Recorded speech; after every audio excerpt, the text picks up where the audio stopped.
Is you need to learn habang tumatanda ka. Number 1, hindi lahat ng problema ng iba, problema mo din. Pwede kang makinig, pero hindi mo kailangan pasanin ang bigat ng mundo nila.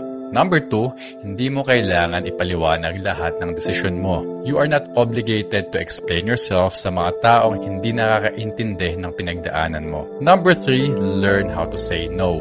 Walang masama kung hindi ka sumama o sumagot. Number 4, hindi lahat ng kamusta ay sincere. Minsan, ang kasunod niyan, pautang naman. Number 5, hindi ka dapat magpuyat para sa mga taong hindi mo ka-level ng respeto. Respect is a two-way. Respect is not one way. Dapat mutual yan.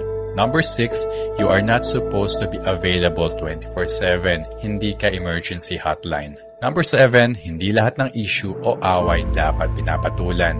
Don't waste your energy sa mga drama na wala namang sense. Number 8, ito medyo mabigat.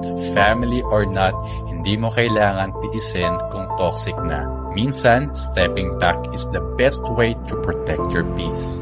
Number 9, don't force yourself sa mga taong hindi ka kayang i-appreciate.